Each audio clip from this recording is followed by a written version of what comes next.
in what would have been 1977, which people say, you know, there's gateway drugs that lead to stuff.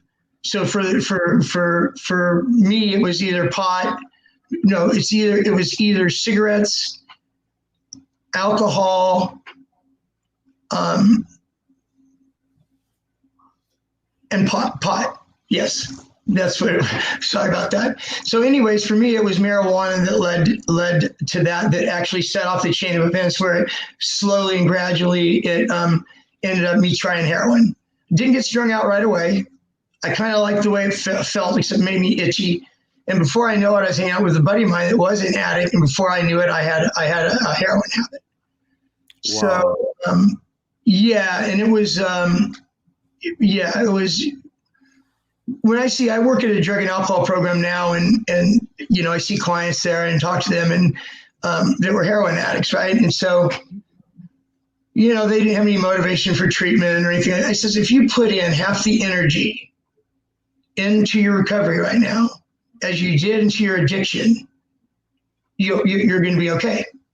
Because being a heroin addict was hard work. It was hard work. Really? I had to have money every single night. I had to have money before I went to bed. So I had enough to get what's my morning wake up, which I used to call getting well. I would describe it as getting well, so I'm not dope sick anymore. And so then when that happened in the morning, whenever we caught dope and we got well, then that's when the wheels started turning again, and where me and my buddy had to decide, what are we going to do today to hustle up the money, you know, to fix again. And so that was an ongoing pattern. So, besides 91 to 97, besides getting locked up, got caught for paraphernalia, I ended up going to county jail for 30 days. And another time I had an open container, so I went to jail for 14 days. So that's a grand total of 44 days. So 44 days. From 1991 to 1997, there was 44 days during that period that I didn't use heroin, that I didn't shoot up. I shot up every day, several times a day. And so my brother David here, that's back then, he used to do tours. He speaks 7 languages. Anyways, so he used to check on me because as part of his tour group, one of the stops was Las Vegas. And so whenever he was in Las Vegas, whenever he's in Las Vegas, he try to check in on me. And it's funny. Here's a little bit of a story about Las Vegas and David. One time I was in the Golden Nugget. That's where David used to stay, the Golden Nugget. And so I went to meet him, and it was early in the morning. It was like 5 in the morning or something like that, 6 in the morning. And so we were in the casino. And we were talking about something. And all of a sudden, security swooped on us. And so security asked me what I was doing, going to kick me out. And then David said, what are you going to do, kick me out too? I stay here. And so anyways, they said, well, if this is your brother, you shouldn't be hanging out with him because he's not welcome in this casino and he's not welcome in any of the other casinos around here.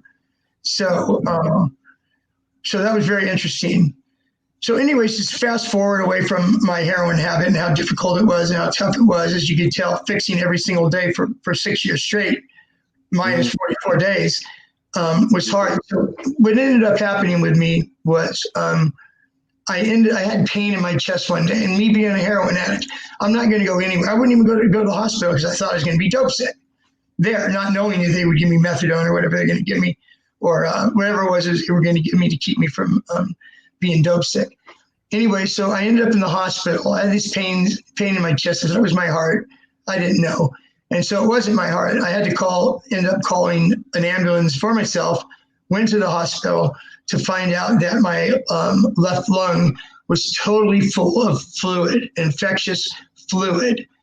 And so they admitted me to the hospital, obviously, tried to drain my lung. I was in the hospital for 2 months before they ended up going into my lung one last time to see what was going on. I had to have surgery. Then they had to go in my lung and scrape it out, all this just nasty stuff. So anyways, you know, if I didn't have any family or anywhere to go, I would have ended up dying. At the time of my discharge from the hospital, I would have ended up dying because I would have just left the hospital like I did in county jails. And first thing I do when I get out is I fix. How crazy is that? Right. So what ended up happening is my brother David, first, anyways, I didn't know this behind the scenes of me being, I was in the hospital under Nancy Johansson. Nancy was my, I was a legend in my own mind is what I was. Nancy Johansson, I was a legend in my own mind. So anyways, the hospital social worker was in constant contact with my mom, daily contact with my mom. Behind the scenes, I had no idea that this was going on. And so mom would ask the doctor, should we come? Should we come? Because I was like on the brink of dying. And so the doctor said, well, not yet. And so anyways, I have this surgery, and for all the dirt and all the shit, my mom and dad, through the years, the hell I brought my mom through, from going to visit her son in Nevada State Prison, knowing they had to get on a plane, mom and dad, they had to get on a plane in Oakland, fly to the airport in Las Vegas, rent a car, and drive up to prison to see me with all these gun towers and razor wire and all this stuff. I later talked to my mom about this once I got clean and went home, and I'll tell you what they did for me once I got out of the hospital. It must have been horrible, to see your son in that position, but, I put myself there. So anyways, fast forward to the hospital in 1997. So what ends up happening is when I was going to be discharged, I was going to be discharged to go home to my parents, my mom and my dad. That's why I was going into my mom and all the shit I brought her through. And she's taking this heroin addict back in. Wrap your mind around this.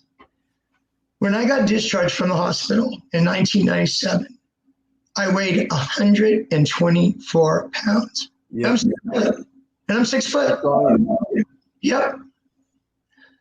So the plan was to go back home to my parents, who basically I brought through hell and back. I brought them through hell and back. So anyways, mom bought a plane ticket one way back home. And little did I know that they were said that the hospital was to shuttle me from the hospital to the airport. Once I got to the airport, there's my brother David. I had no idea that my brother David was waiting for me there to make sure I got on the damn plane instead of trying to get that ticket and hawk it so I can get some more dope, right? That's correct. 8 days after being released out of the hospital.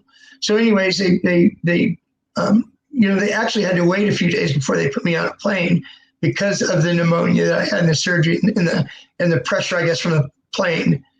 So anyways, I was sent home to, is this what we're doing? We had mentioned before that you guys were going to interview me. So yes, we are. Go ahead. You're doing great, Greg. We're all absolutely riveted by your story. I don't have to. Well, I kind of feel like me.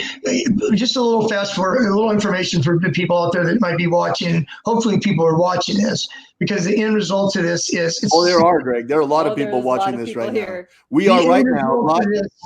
The end result to all this right here is that there's hope. Okay, I'm going to go chronologically go through what happened from my Vegas years. I call them my Vegas years. I call them my Yancey years, Yancey, Y-A-N-C-Y.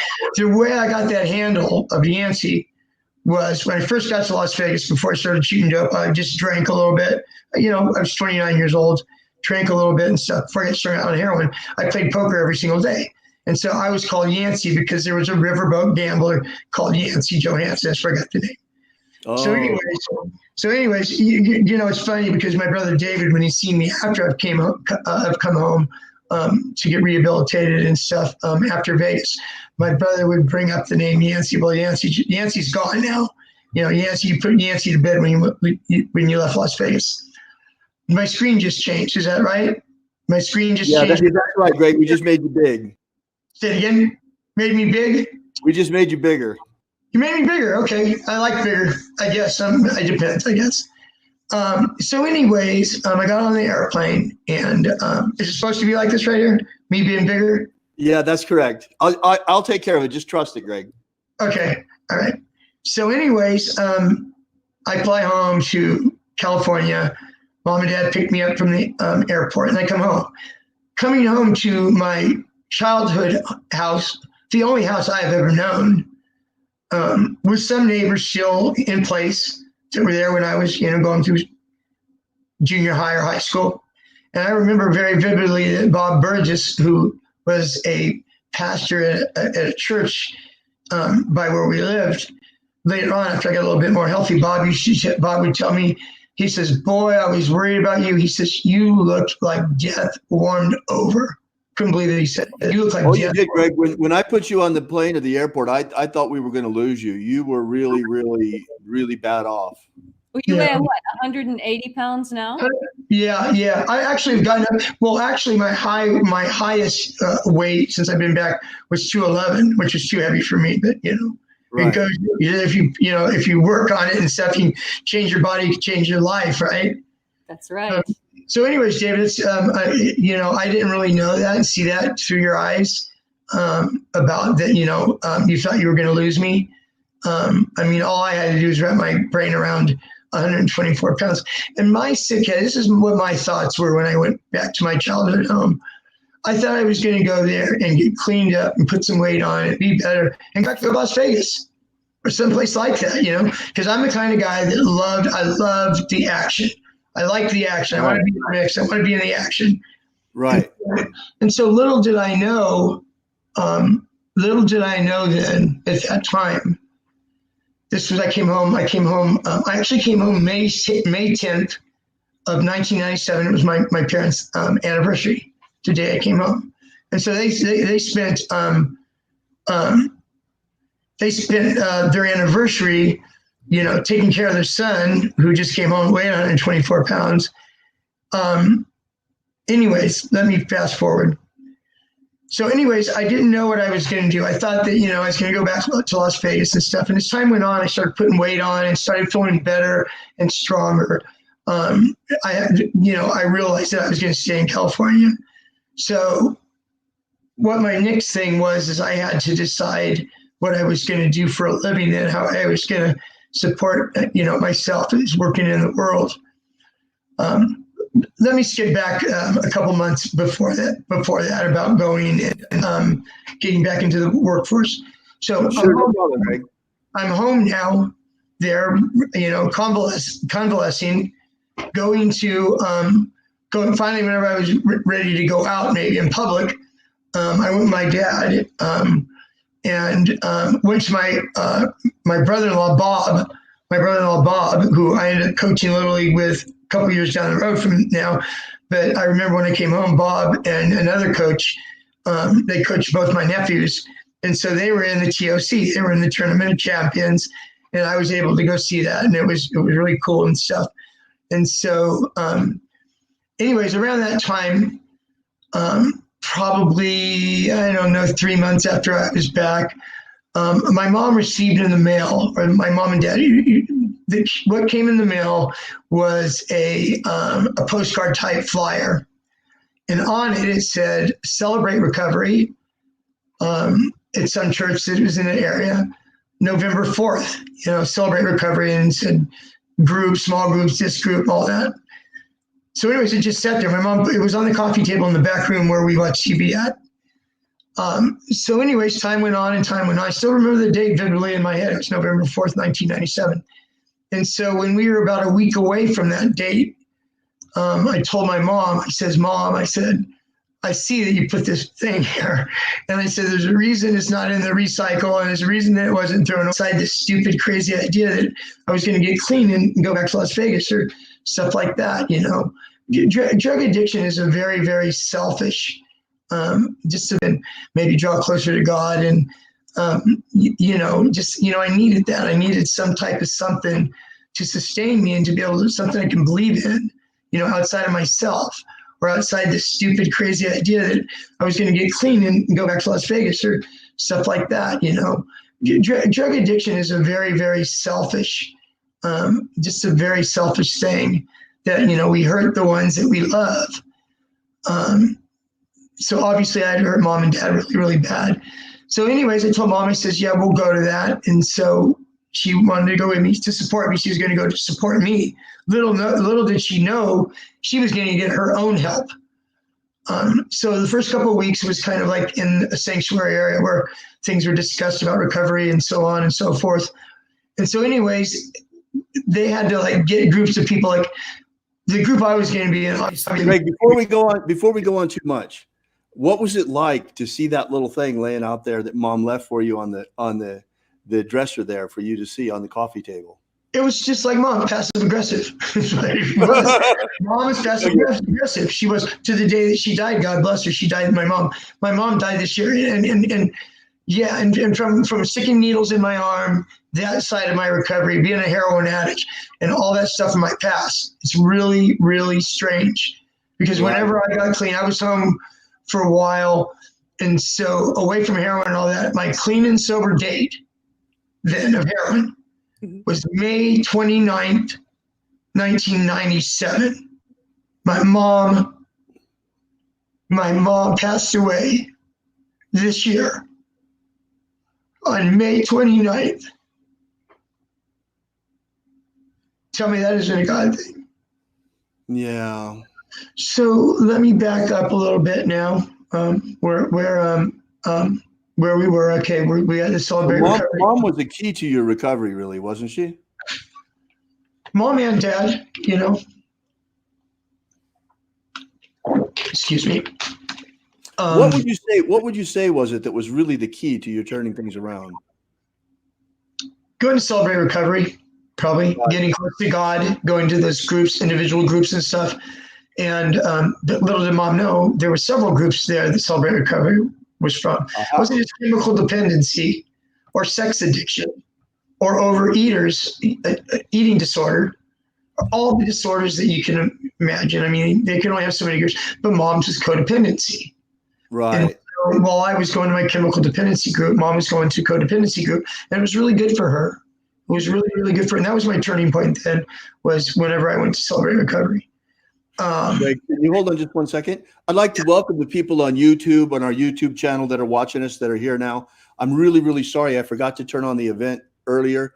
Someone just mentioned it in the chat, and we've now fixed that problem. So I believe, yes, see, also our people from the YouTube event are also there. Welcome. Thank you so much for coming, and thank you for your patience.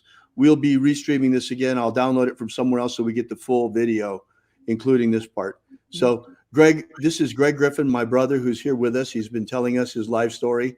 He told us about what happened in Las Vegas and about how his turning point came when he came home. He'd had pneumonia, and how he's turning his life around. And he was just talking about how we lost our mom this year, and is about to tell us more about his recovery and how he's dedicated his life to helping others to recover as well. So here's Greg.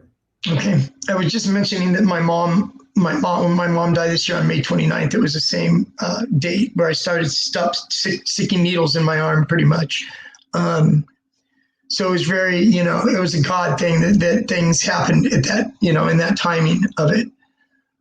So anyways, Mom, went to her groups, her group, and, I continued in my group. And at that point in time, I had to, think about what I was going to actually do for a living. Before I get into that, not just Mom just wasn't in that equation of healing and of drawing closer to God. My dad, who was an atheist his entire life. I remember us going to church on Sundays. Mom would bring. I remember that too, Greg. She couldn't. There's no way we could get Dad to go with us. No, Dad was watching football, of course. I wanted to see him watch my own damn self, for crying out loud. But anyways. Of course, it was good for you. Yeah. So anyways, Dad had no choice, really. This is when fast forwarding to 97, 98, 99, my early years in recovery. My father basically had no choice. He had a choice, but this is son coming home, heroin addict, 124 pounds. Mom, taking me, and Mom getting all of her own personal help, setting boundaries with Dad or whatever, however that looked, how that looked for her, where she was at in her recovery, really was in her recovery as well. Got my dad's attention, and my dad started going to church. and started going to church on a regular basis. He became really good friends with some people he met at church. And I remember seeing my dad. I was sitting a little bit behind, and my mom and dad were sitting together. And there's a period of time before the sermon or message of the day was spoken that there was worship time, where the music would play, and we were Baptists. So, I mean, out there Baptists. And so hands in the air, eyes to the heavens, in worship. And here's my father standing there, arms and hands extended up in the air towards God. And it was just amazing. It was amazing to see that. Celebrating your recovery, Greg. Yes, and mom's too. Right. Right. So anyways, about that time, we're talking about what happened in my life. I had to decide what I wanted to do for a living. I had to nix my plan of going back to Vegas and hustling and shooting dope again. Go figure. I mean, how crazy of a thought is that, to go back to that? So anyways, I had to decide what I wanted to do with my life. And so from going to those groups, I really connected with the man, the man, John Nielsen is his name. And he's the one that spearheaded Celebrate Recovery, and pretty much turned him to my spiritual sponsor. Kind of took me in and put me under his wing, and just kind of walked beside me, And I remember vividly one of the things that he told me about things. He says, Greg, it's not that difficult. He says, you've got to change playgrounds and playmates. And that really resonated for me, because to this very day, I work as a substance abuse counselor now. I work in a different, have a little bit of a different function than I've had. Been there for 21 years. But anyways, I mean, the clients going through there that desire to be clean and sober and lead a clean and sober life, basically that in whatever form or fashion that changing playgrounds and playmates has, it's like one of the number one things for somebody to get some clean time. You can't go back to the old neighborhood where the people are doing the same things, and you can't hang out with the friends. Take all those phone numbers, delete all those phone numbers on your cell phone. Why do you? Yeah, they're worthless. Exactly. What for? What for? Yep. So anyways, I went to school for 2 years to get, once again, thank mom and dad.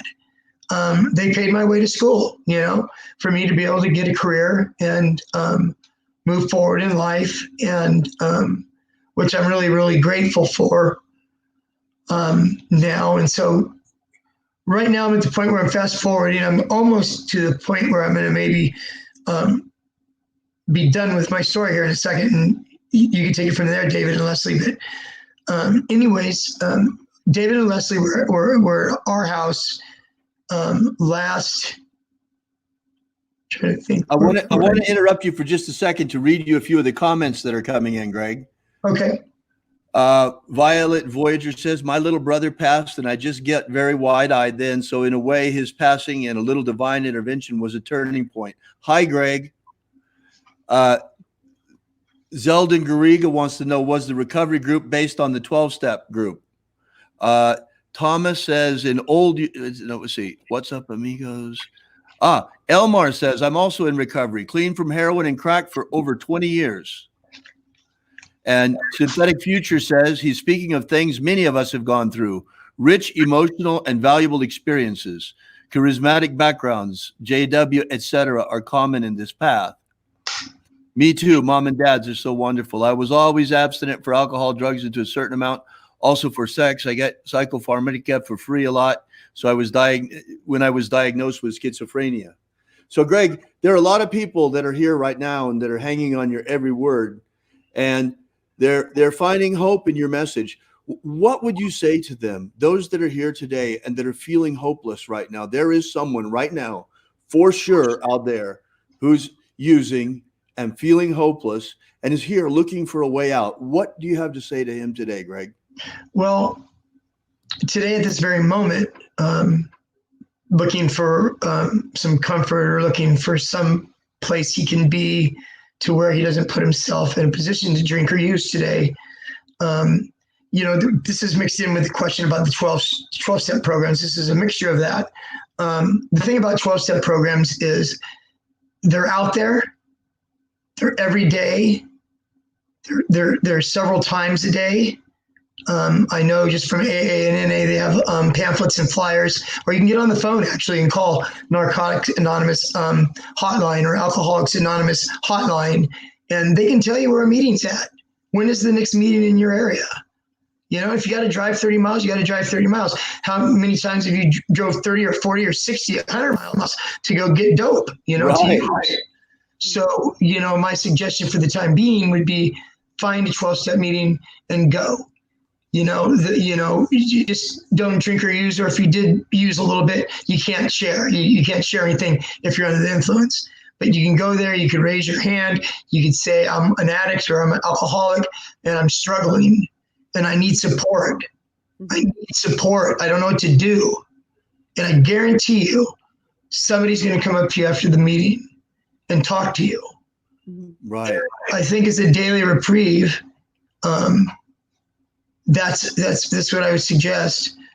I'm going to share some of the end, a little handout to take with you, kind of thing, at the end of this webinar, and it basically is five challenges of early recovery. You'll see it at the end, and it has some really good information on that too, as far as being lonely and kind of being in your own thing.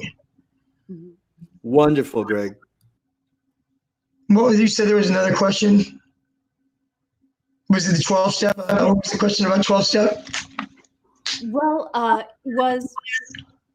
is it easy to make friends and change who you're hanging out with? Because, people, you want to change who you're around. That's a really important thing that you mentioned to us. So these people who are in recovery, they're different. They're not like your old addict friends. They're new. They're different. They have this willpower to succeed and to do better, and they are doing better. And you all support each other, right? Absolutely. And this is the thing I talk to clients today where I work. I do kind of like the exercise program at a drug program. There's two of them, long-term, short-term program. And I'm lucky enough to be able to go there Monday through Friday and be able to take both programs to the Cal Berkeley track. We're a half of a block away from the programs, a half of a block away from the Cal Berkeley track. And so exercise is really, really important, you guys out there. I mean, that's something that you can incorporate. So your question was what did you ask about 12-step? Making new friends. Right. How do you make new friends? Right. That's really important, Greg. That's something you said that I think is really, really key. And, of course, if you go back to the same neighborhood, you're going back to the same people you've been hanging out with who are still using, you're going to use. Absolutely. So going from people who are using in your immediate community to building community with people who are already in recovery is huge. Yes. And so this is what I would suggest. And this is hammered. I'm not a 12-step Nazi or anything like that. I believe in it because of the fact of what you're speaking of right now, David. I don't hammer it. You got to do this. You got to do that. You're going to die. If you don't do this. The thing about 12-step is it's what we're just talking about as far as making new friends. If you go to a 12-step meeting, what I would suggest, so we're talking about transitioning from, first of all, delete all the numbers of the connections and the people that you used to talk to. Just because you're not around anymore, forget about it. You don't need those folks. You don't need those people anyways. They're just going to drag you down. So when you go to a 12-step meeting, there's a thing called sponsorship. In 12 steps, you get a sponsor. It's kind of like I said to John Nielsen, the Celebrate Recovery. He was a spiritual leader. He was a spiritual leader to me. But you need to go to a meeting, several meetings, to get that, just to get that support. Raise your hand and say, I'm looking for a sponsor, whether it's a temporary sponsor or whatever. And to get a sponsor, what you do is when you go to the meetings, you keep your ears open and listen to people that share. And somebody that has clean time, I would suggest at least a year, maybe more clean time. Go up and ask them to be your sponsor. If there's meetings, there's sponsorship meetings, especially for that, where several people there that are willing to sponsor new people. So you get a sponsor that's been around for a while. What happens is this: the sponsor will introduce you around to all of his friends, from Right. in the 12-step community. Get a sponsor that knows a lot of people. You can tell by other people coming up to him and talking to him, and casually you see all these people are attracted to him or whatever. He's been around. You know it, you feel it, you see it, right? Right. So right. Get a sponsor, and that's where it begins. He introduces you around. There's so much stuff that is involved in 12-step. Clean and sober dances, clean and sober softball leagues, clean and sober campouts, clean and sober river rafting. All right. So it's community building. Community building, and it's very normal. If there's an 8 o'clock meeting at night, AA lasts an hour, NA lasts an hour and a half. It's very common that after a meeting, a group of people go to the local coffee shop or wherever afterwards to fellowship. Right. And all of a sudden you see this construction worker over here that's been in the union for 25 years, that's got 5 years clean. You see this, you start talking to these people, you start picking their brain. You start finding out, what was it like for you? How did you stay clean your first month? What did you do to stay clean? Right. Asking people, and that is the beginning of building a foundation of friends. Ones that actually really care and give you. The other people don't give a shit about you. Right. Right. Well, now I've also heard that it's important when picking out a sponsor that you find someone who is of your same sex, that you don't get into the opposite sex sponsorship, because the first thing you need to learn to take care of is yourself. And then you need to learn to take care of a plant. This is when I was working with 12-step programs in Omaha, Nebraska, the program that I was working with, they recommended that you first start taking care of a plant. And that as you learn what the plant needs and how to be regular with taking care of the plant, like you're regular taking care of yourself, then you can move up to, say, a cat or a dog. And then once you've built a relationship with a cat or a dog, then perhaps you're ready for a romantic relationship. But I actually have seen problems coming up when someone in recovery finds someone who is absolutely gorgeous of the other sex, who is also in recovery. Yes, I want that to be my sponsor. I've seen that train wreck before, and I really caution people against it. It can be beautiful. It can be beautiful. I didn't get to see that part of it. Yeah, it's for obvious reasons. We don't want the male, female, or that, for obvious reasons. Also, I mean, in 12-step, they have meetings that are stag. You can look for stag meetings, which are men only meetings where you can go to be able to talk about stuff that right. And if you accidentally walk into a stag meeting or a doe meeting, they're very kind. They'll let you stay, but you're not allowed to say anything. There's so many good 12-step programs out there. When I was in Omaha, Nebraska, there was a meeting every 3 hours, 7 days a week somewhere. Right. Yeah. They have them all over the place, everywhere. That's right. Get dropped off from a helicopter in Salt Lake City, Utah, and I guarantee you go someplace, go to the phone book, call the NA hotline or AA hotline, and you'll find meetings somewhere in that town. Almost any town around that, there's meetings. It's amazing how far it's grown. And yet, it was faith-based recovery that turned you around, if I understand you correctly, with the celebration of the church. Yes. Now, how is that different from the 12-step program? Well, it's different from the 12-step program in the manner that the higher power. I've heard it said in AA meetings, if you're higher power, you can even make a doorknob your higher power. And there's acronyms, group of drunks, right? Got good orderly direction. There's these acronyms for the God thing. So yeah, I mean, Jesus Christ, the Holy Spirit is the higher power, and so that's what's hard.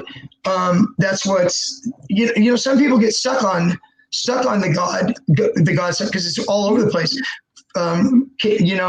Realize that we were what was step 2? Came to believe believe that power greater than ourselves can restore us to sanity. Right. People get led down that road. Some people get don't like it. They back off. They say, see, that won't work. Nowadays they have a life ring. There's 12 steps. They have a life ring, which is atheist program. God's not in it.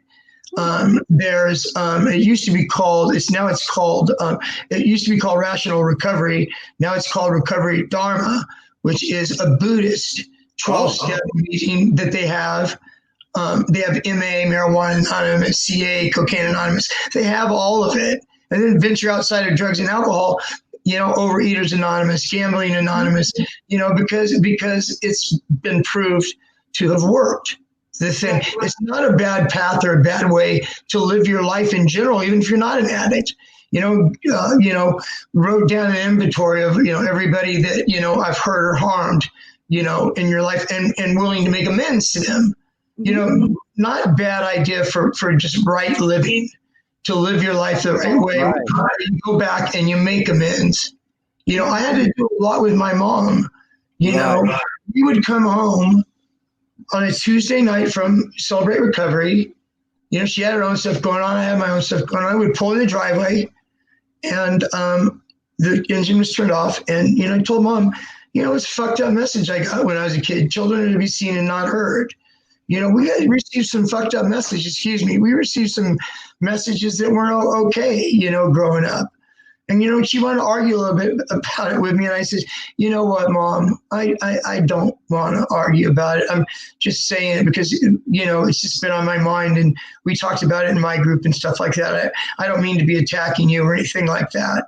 But it was really good. It really, really helped me build a relationship with my mom. Be in a beautiful relationship with my mom. God bless her that she just passed away, to fast forward a little bit, with my mom, because, I think I've kind of walked, through most of, if you have questions after I'm done, please feel free to ask. But mom had been sick for the last year, and bless my little sister Lori's heart. She was there for her every step of the way. And so we came to a point to where we thought we were going to lose Mom. So before she died, thank God, Mom and Dad, my mom died May 29th. Mom and Dad got to celebrate their 65th wedding anniversary on May the 10th, 19 days before Mom died. And it was a God thing, I feel they needed it to, some people would ask my mom, what's the key to 65 years of marriage?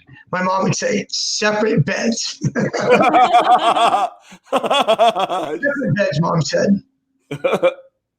So anyways, Mom went to Stanford back and forth on these medical things. She just, she had a autoimmune disorder where if she had a surgery or something like that, or had anything done to her, she couldn't heal properly. And so anyway, she was rushed to the hospital in early May. Me and my sister were there, and they brought her in an ambulance. And my sister yelled, she's having a stroke. She's having a stroke. She was having a heart attack, actually, is what it was. They brought her to the hospital. They revived her. She came out of it. 2 days later, she came out of it. And I told her, I said, Mom,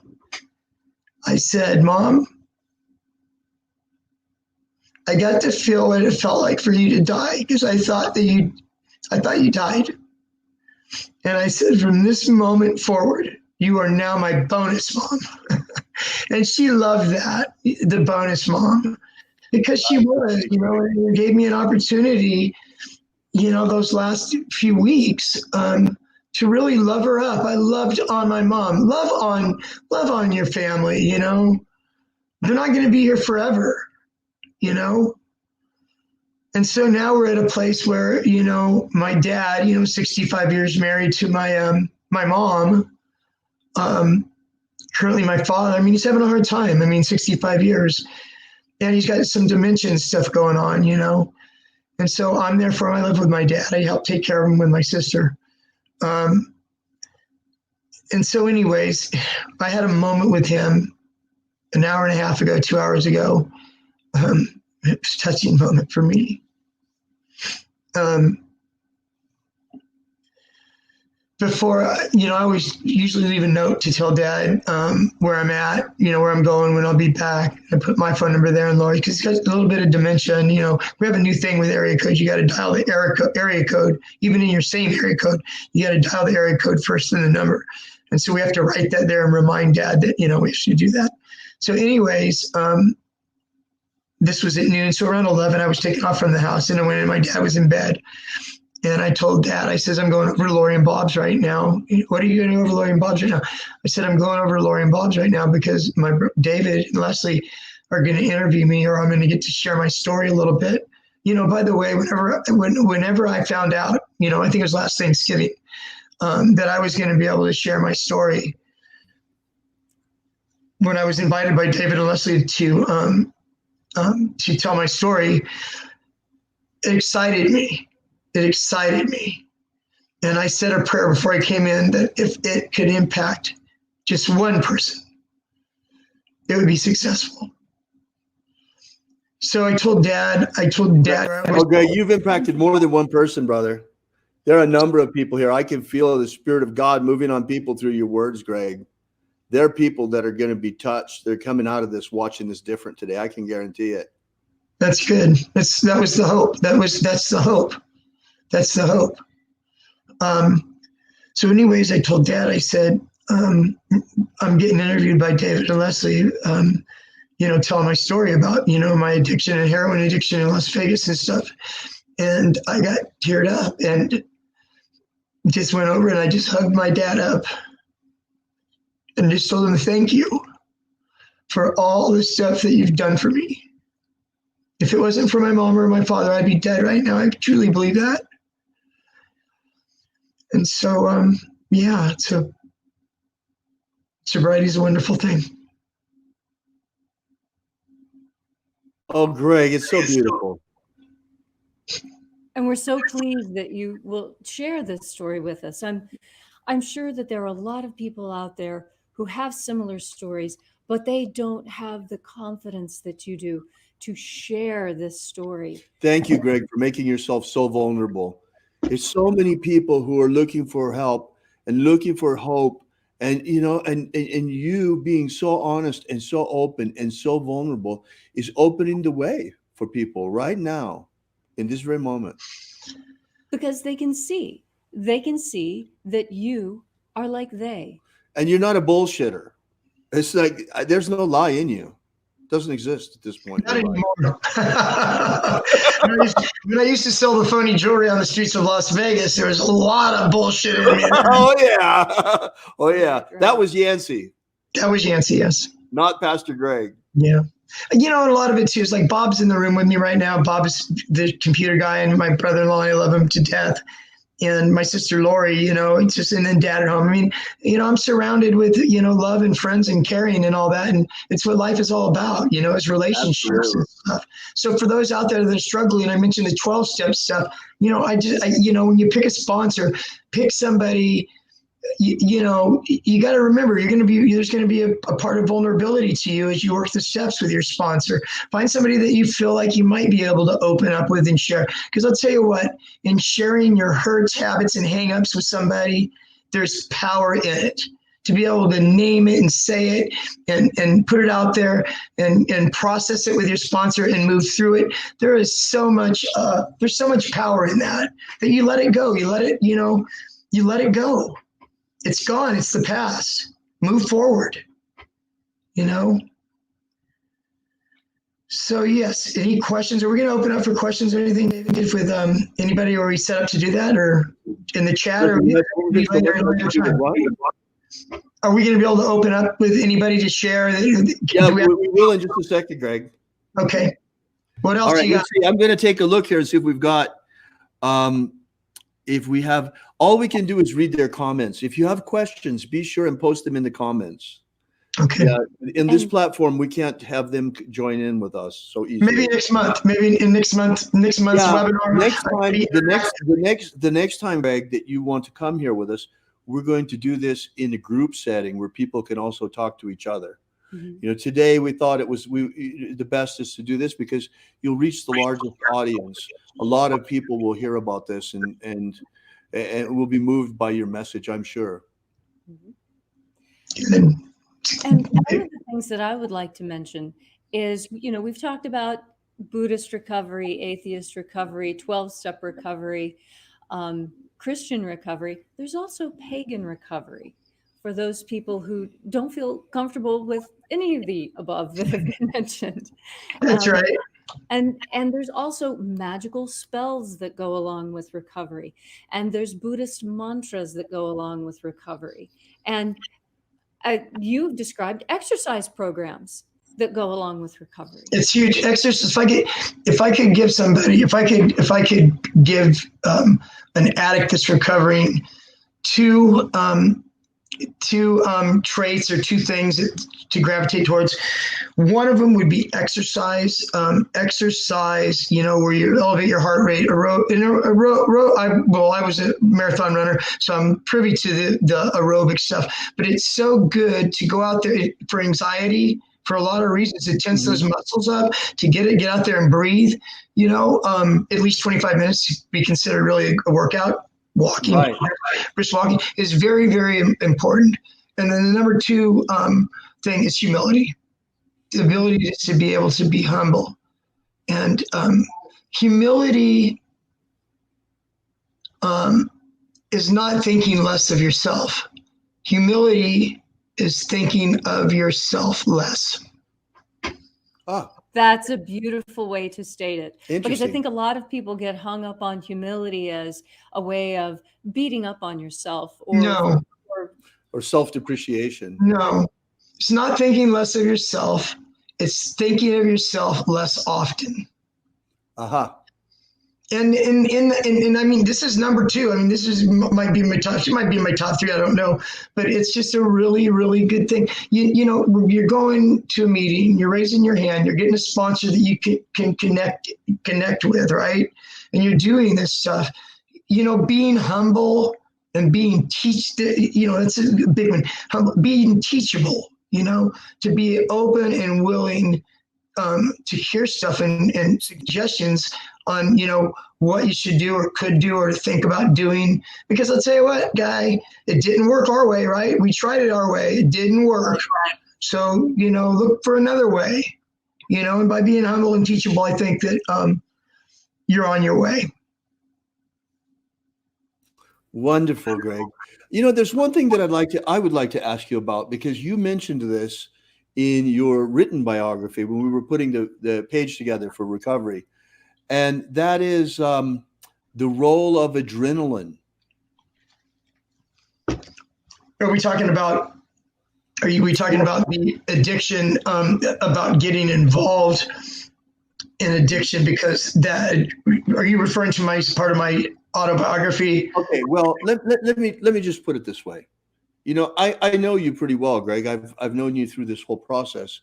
And, when you were a kid, when you were in high school, you were really, really driven. You were 4-year letterman, lettered in sports, lettered in wrestling. I mean, you were really, really good at what you did. You really excelled. But you yourself talk about how for you, what was so important was the adrenaline rush of it. And that's why you liked running marathons and stuff like that. So I'm wondering what role that adrenaline and considering adrenaline might have both in falling into addiction and in recovery. I think for you, for example, I'm sorry you had to have a hip replacement as a result of having run so much, but I think running was a blessing to you. You got a lot of the adrenaline from running that you would have gotten through the addiction. Yeah, that's true. So you're referring to the transfer of me having that adrenaline in my life in the past, and when that adrenaline. So I think what you're talking about, David, is when you're bringing up sports and all that. When I used to run and wrestle and competed in sports and stuff, I was driven there as far as, to win, to win the race or to do whatever, and got used to winning. I liked what it felt like. Like to win. There was a rush behind that. There was a rush, but you win a tournament, you're on the top step of the thing, you're getting this little olive branch, whatever hell you get. There's this cool. It's cool. It's there wasn't a feeling like that at that time in my life. It's the best feeling I'd ever felt. So once I smoked that joint and graduated high school and there's no longer any sports to be, any races to be, run, I really feel like my addiction in the beginning was almost like a replacement to that adrenaline. The euphoria that I got from doing methamphetamine, the euphoria that I got by doing cocaine, all the euphoria in that was wanting to have that feeling again, and we see how far that took me, didn't work. Right. Yeah. Wonderful. Are there any more questions? Yeah, and let's see if there are any other questions. I don't see necessarily here a question, but Greg, you're going to like this. Elmar says, Greg, you are talking to my soul. I am truly moved. Thank you so much.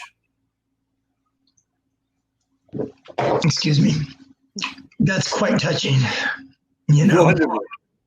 I was excited all week. I've been excited. Me and David were talking about this.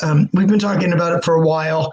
Leslie actually said that, she teaches or coaches people and all that. And she said that she knew that there were people out there that, that needed assistance or hope, that needed, to have hope, without hope. I mean, you're just going to keep going deeper and deeper. And it got me excited, It got me excited. So yeah, it's very cool. I'm happy to hear those. I'll read those afterwards. Is there going to be a place for me to be able to read? Is there going to be a way that I can communicate individually with some of these people? Next time, not this time, Greg. On this platform, it's not really possible. You can see the comments. They're on the side there. If you click to the side on the comments, there's a comments button on the side of your screen. Oh, God, I see them. And then you can see the comments yourself there. Yeah, I'll take time to read these after. I'm just looking at a couple. God. Oh, we appreciate you, Greg. We appreciate your being here and appreciate your sharing. I'm so happy that something good has come out of this, because even though it was so painful and everything that you went through and nearly losing your life, you come out of this with such valuable life experience that can touch the lives of so many people. And in fact, in the last 20 years, has touched the lives of so many people as you've been working as a drug and rehab counselor. Yeah, I'm also a real estate agent. Just throwing this in there because I have a comment to say about the drug and alcohol counselor. Greg, we lost your mic for some reason. We can hardly hear you. Oh, sorry. Go ahead. Can you hear me now? You're fine. It was me. Sorry. Can you hear me now? You're fine. That was mine. My bad. My bad. Go ahead. I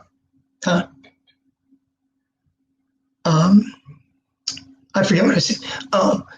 Whenever I talk about the drug and alcohol program that I work at, and people in my life that know me, going throughout the day, I'm going throughout my day, and they say, "Where are you going?" I said, "I get to go to Newbridge today. I get to go. It's I get to go, not that I have to go.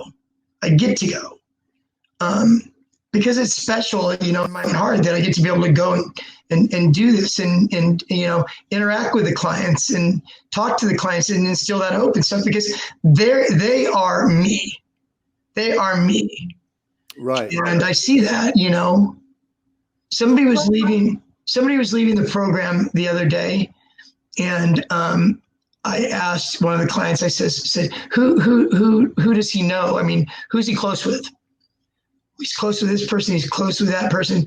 And I says, get them together and we'll go and we'll talk to this guy, right? So they go and they talk to the guy and they tell him the reasons. Well, you got a daughter that's, 8 years old. You go out there and you relapse. You got these crimes hanging over your head. If you leave here prematurely, you're going to go to jail, right? And so they do what they can do to be able to get this person to stay, right? Whether it works or not, I tell my clients that rallied up to talk to him. Afterwards, I said, not only is it important that you're talking to your peer and trying to encourage him to stay, you are talking to yourself as well. You are reinforcing your own recovery by saying the things that you're saying to him. Mm-hmm. Right. That's right.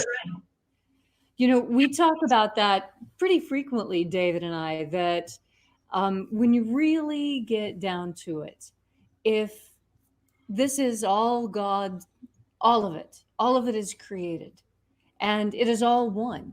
I'm you, you're me, we're both David, we're all just reflections of each other. But you make that operative. You actually bring that type of very high-minded, philosophical, ethereal idea, and you bring it down to earth in such a way that it makes it a viable way to become whole again. It's really impressive, Greg. Thank you. Wonderful. We so appreciate your being here. So, Greg, what's it been like over the past 20 years working with people in recovery? Well, it's cool because, you know, it gives you purpose in life. And I think purpose is important, you know. Yeah, and I mean, it kind of reinforces, you know, what I share with them, you know. One of the programs that I work at, I work at two different models. One is a medical model. And the other one is an old TC is what it is. It's therapeutic community. They've been around a lot in the 70s and 80s. They're fading out right now. But anyways, it's behavior modification. It's what it is. So the two programs are totally different, you know. Right. And so yeah.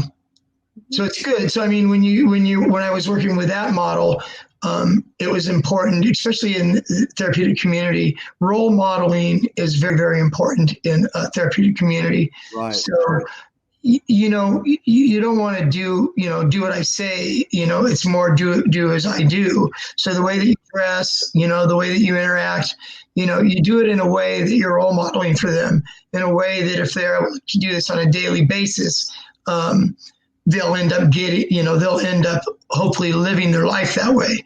They're required, after being there 30 days, they're required to come on the floor. They have to wear a tie, and they have to have their pants iron increase every day. We're talking about, this is a guy that's been shooting heroin for 25 years. This is an old prankster motorcycle guy that's been, you know, doing methamphetamine for 50 years. And we're trying to teach him, you know, forget rehabilitation. We're trying to habilitate him.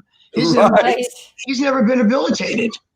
So we need to really, you know, model that and show that. You know, we had to bring a guy. I brought this guy about 3 years ago. I had to bring him to Walmart and Target to get some clothes. He had been incarcerated for over 30 years. Can you imagine that? Wow. 30 years.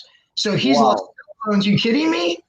Cell phone. He could not believe that you could take pictures. He was taking pictures everywhere. You have a camera on these cell phones. It was incredible. But he had to be brought there and kind of showed what the styles are, what to wear, because he's been locked up all that time. It's really sad. Right. It is sad. That's terrible. Especially with chemical dependencies, people that are locked up. At one point in time, I don't know how long ago, maybe 5 years ago, 6 years ago, that 80% of the people that are incarcerated dealing with some type of addiction or, drug use, either selling it or using it and committing crimes while using it. It's really, really sad. It's terribly sad. And Greg, what about the opioid problem with the Oxycontin and all of the problems that we're having nationwide? And fentanyl. What about these huge things? They're almost like a plague right now. Yeah, well, Oxycontin came out in the late 90s and and was rampant for a while. It was a drug that was almost equal to being on heroin. Gives you the same effect. Wow. So anyways, there was a pharmacy. It was called Purdue Pharma because they were sued down the road. Originally, they said that this is less addicting than whatever, right? Compared to what, right? Right. So anyways, they developed a thing that's called PMP. It's the pharmacy. It was a way of monitoring pharmacies and how much Oxycontin prescriptions there were, to kind of have some kind of watch dog. And so they were able to go back. Purdue Pharma got sued. They had to pay all that stuff off. And now, like you said, it was back then it was OxyContin, and now it has graduated to heroin-laced fentanyl. And there's a lot of it on the streets right now. Wow. The heroin-laced fentanyl, and I have seen people from in the program that I'm at, way more deaths in the last 2 years than I had seen. Actually, I have some. Bobby, you got that for me? This right here, I brought a little special effect. Can you see it? Yes. Can you hold it a little bit closer? Yeah. Let me just make you full size. Oh, his camera froze. Whoa. This is a Narcan kit, okay?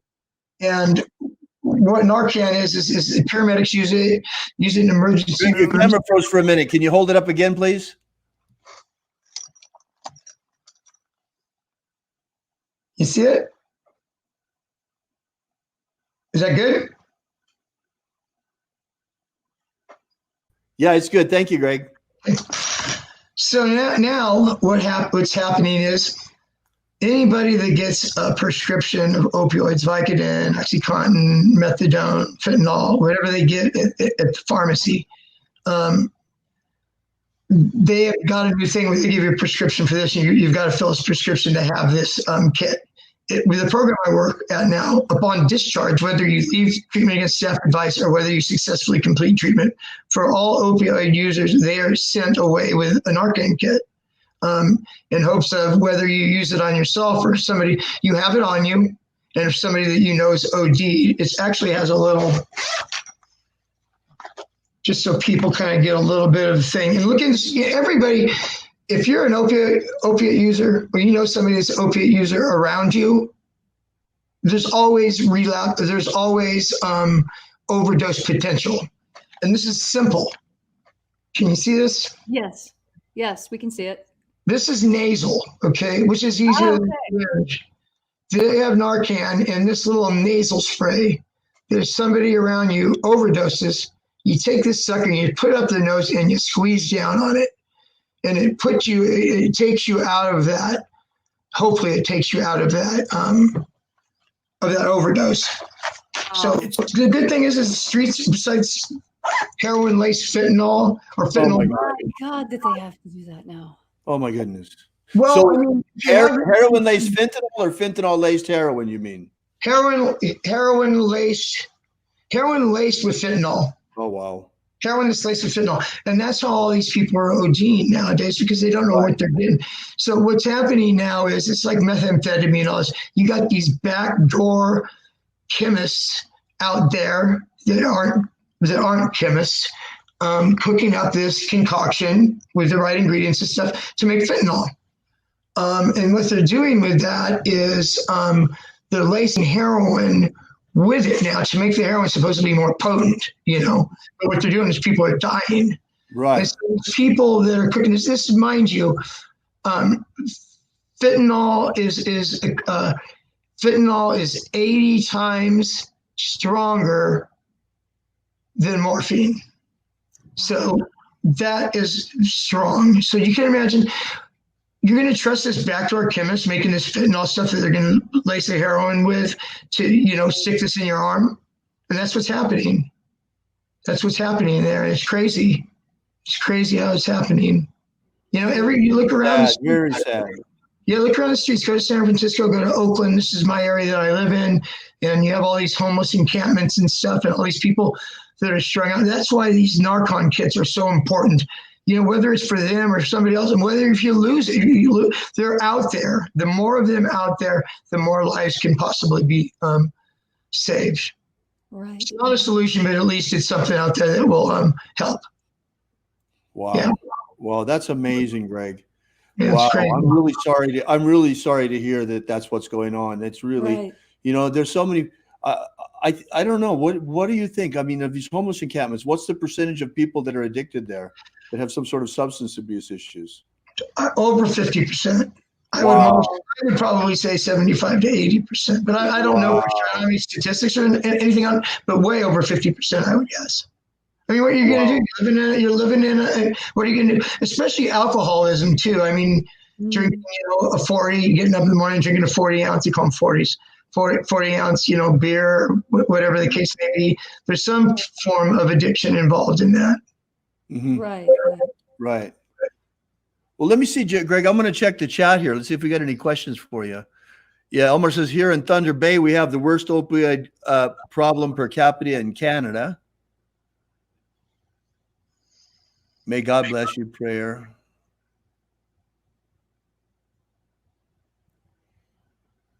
Well, I'm not seeing a whole lot of new. Oh, Greg, what are your thoughts on methadone maintenance therapy? Someone asks. Well, methadone maintenance, it's used for different things. It can be used for detox off of heroin. Mm-hmm. It's used quite often now for pain management. It is a form of drug that's used for pain management. So yeah, well, the one thing about methadone maintenance too is that as far as harm reduction goes, you're not at risk to get HIV, or you're not at risk to get hepatitis C, by doing that. So it was a lot of harm reduction as far as the addiction, in lieu of heroin, Right. And a lot of people, they have a new thing out. I don't know if folks know about it. It's buprenorphine. It's called buprenorphine, and what it is it's an agonist and it's an antagonist both. So what it does is it keeps you from being, this is for heroin addicts, opiate addicts, it keeps you from being in withdrawal. It fills those receptor sites, but it also you can't take and go get some heroin and shoot heroin while you're on it, because those receptor sites are filled already with that. It binds to the receptor sites. So that's the new thing nowadays. It's the new thing that they're using nowadays. It's very interesting. Yeah. Well, that's interesting because it blocks the craving for the drug, but it doesn't change any of the behaviors that made you use in the first place. Well, it depends. If you're on this buprenorphine, and it's usually sublingual, you usually put it under the tongue and it melts.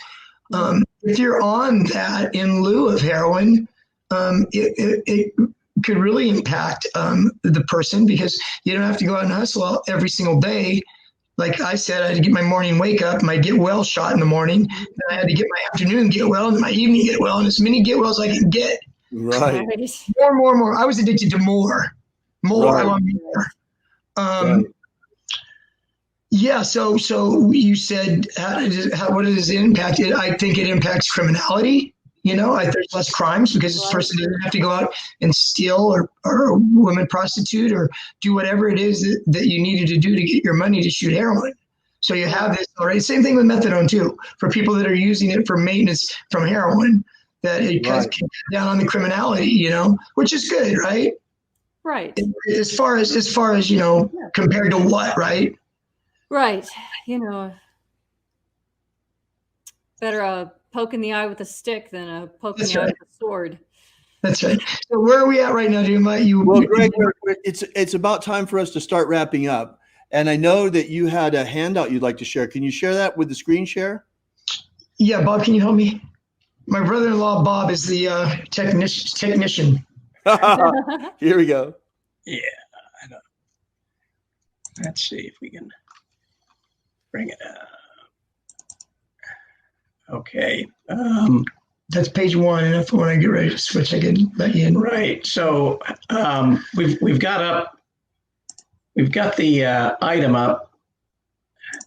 How do we turn on the screen share? When you hit the screen share, and then you choose the window that you want to share, and hit share. Okay, share screen. Okay. Let's see.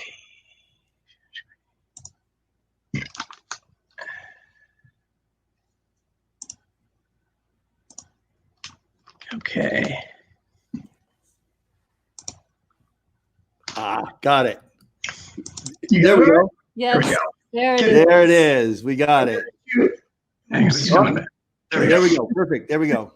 There's 2 pages to this, and there's 5, as you can actually see. 5. I thought this would be good just to kind of leave you with, and we'll make it, David. We're going to have it downloadable. So after this is over later on, you can print it out if you'd like. If you know somebody that you think might like it, you can print it out and share it with them.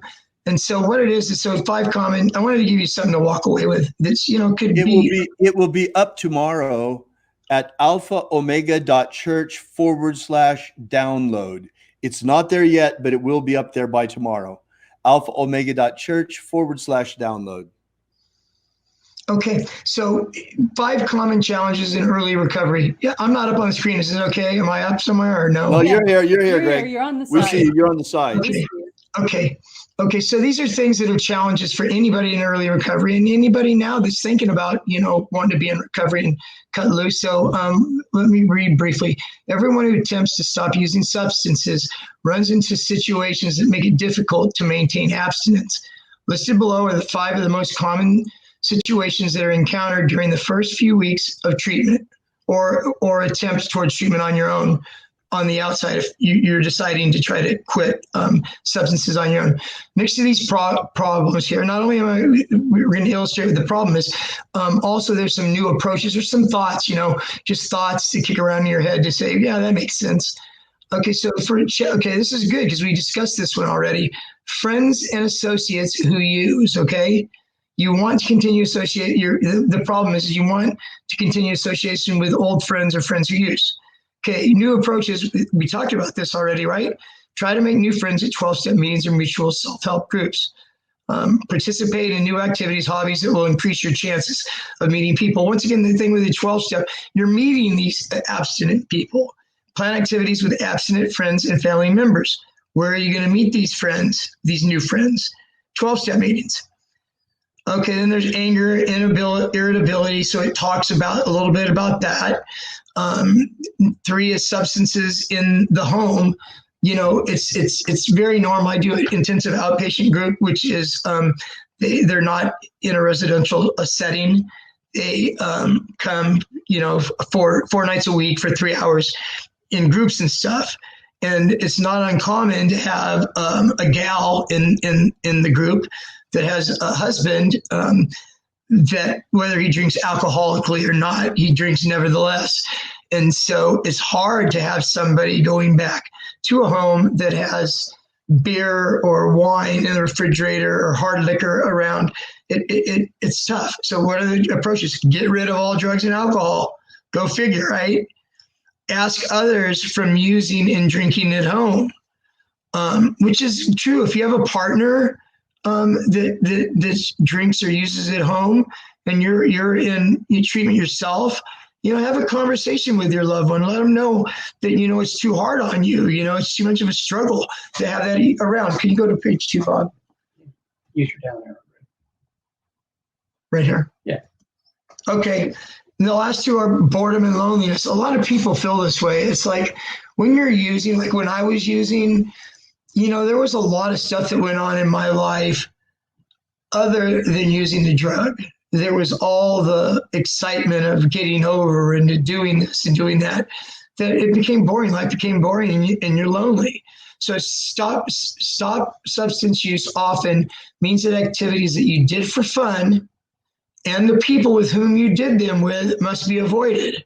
It's a tough one, right? Put new activities in your schedule. Go back to the activities you enjoyed before your addiction took over. And number 3, go figure, develop new friends at 12-step or mutual help meetings.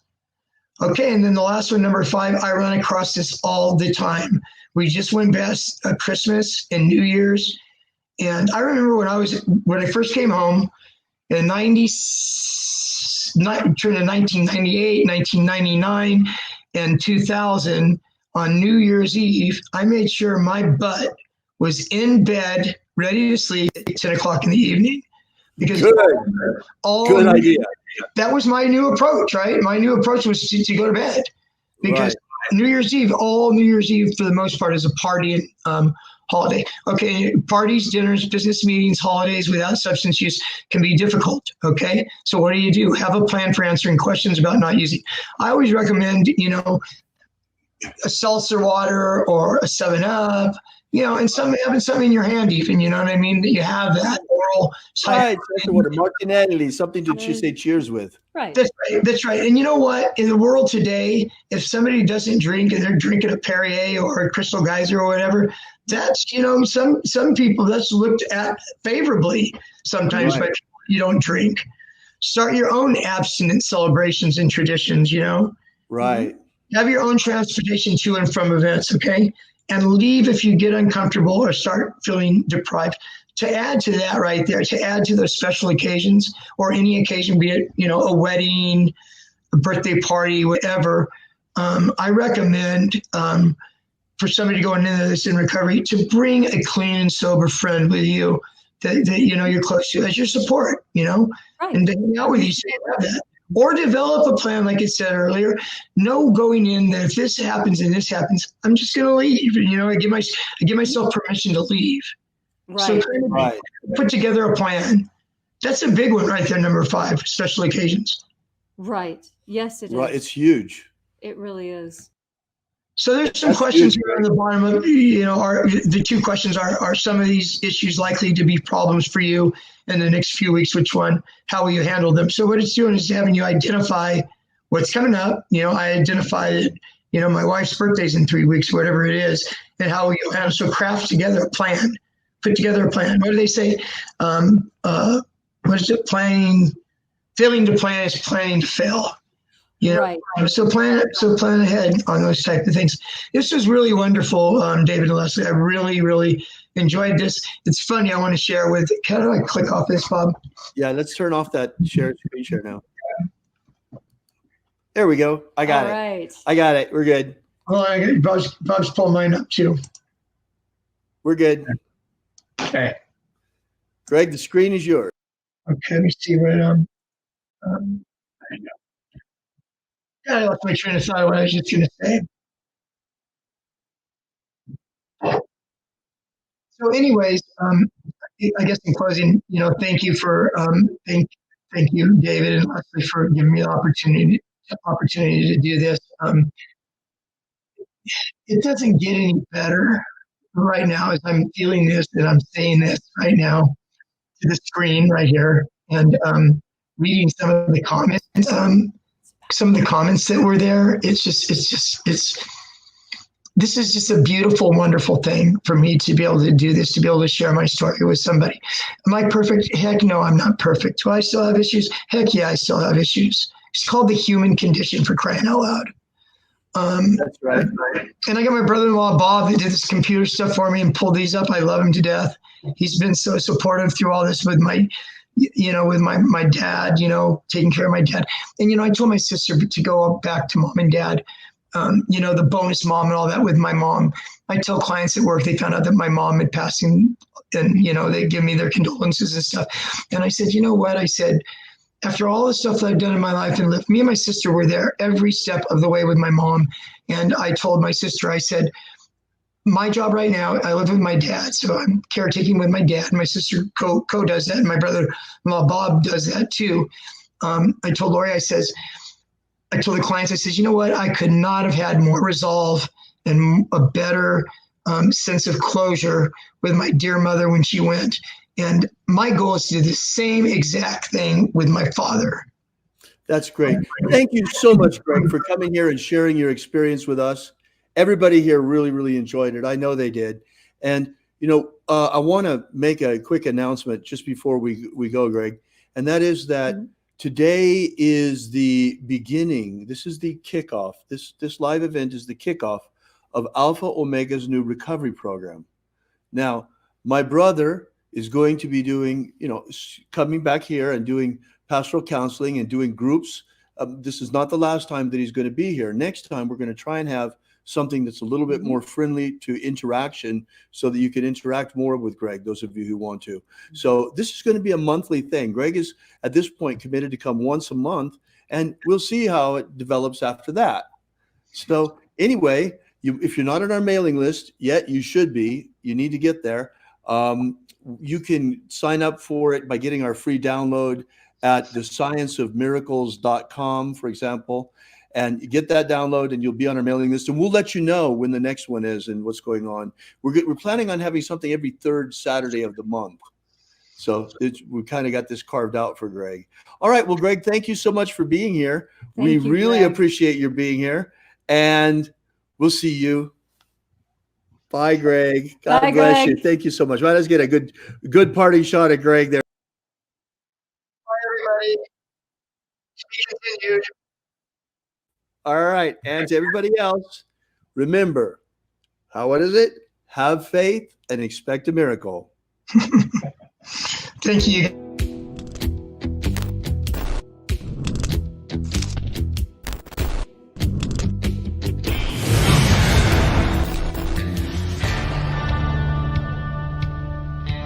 Alpha Omega.